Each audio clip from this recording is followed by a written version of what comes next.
ಬ್ಯಾಚುಲರ್ಸ್ಗೆಲ್ಲ ನೋಡಿ ಈಸಿಯಾಗಿ ನೀವು ಈ ರೆಸಿಪಿನ ಮಾಡ್ಕೋಬೋದು. ಕೆಲ್ಸಕ್ಕೆ ಹೋಗಿ ಸಾಕಾಗಿ ಬಂದಿರ್ತಾರೆ ಅಂದರೆ 10 ನಿಮಿಷದಲ್ಲೇ ನೀವು ಇದನ್ನು ರೆಡಿ ಮಾಡ್ಕೊಂಡು ಆರಾಮಾಗಿ ಊಟ ಮಾಡ್ಬೋದು. ಇಲ್ಲಿ ಸ್ವಲ್ಪ ರುಚಿಗೆ ಚಿಕನ್ ಮಸಾಲ 1 ಟೇಬಲ್ ಸ್ಪೂನ್, ಸ್ವಲ್ಪ ಎಗ್ ರೈಸ್ ಮಸಾಲ ಇದ್ದರೆ ಹಾಕ್ಕೊಳ್ಳಿ, ಇಲ್ಲಾಂದರೆ ಸ್ಕಿಪ್ ಕೂಡ ಮಾಡ್ಕೋಬೋದು. ಚೆನ್ನಾಗಿ ಕಲಿಸ್ಕೋಬೇಕು.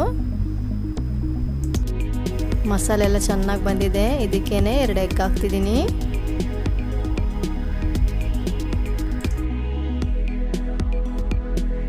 ಎಗ್ ಹಾಕಿದ್ಮೇಲೆ ಚೆನ್ನಾಗಿ ಈ ಥರ ಕಲಿಸ್ಕೋಬೇಕು, ಇಲ್ಲಾಂದರೆ ತಳ ಹಿಡಿದ್ಬಿಡುತ್ತೆ.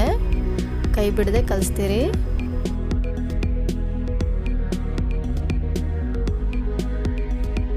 ಸುತ್ತಲೂ ಇಲ್ಲಿ ಎಣ್ಣೆ ಬಿಡ್ತಿದೆ, ಈಗ ಆಗಿದೆ ಅಂತ ಅರ್ಥ. ಇದಕ್ಕೇನೆ ನಾವು ಅನ್ನನ ಕಲಿಸ್ಕೋಬೇಕು.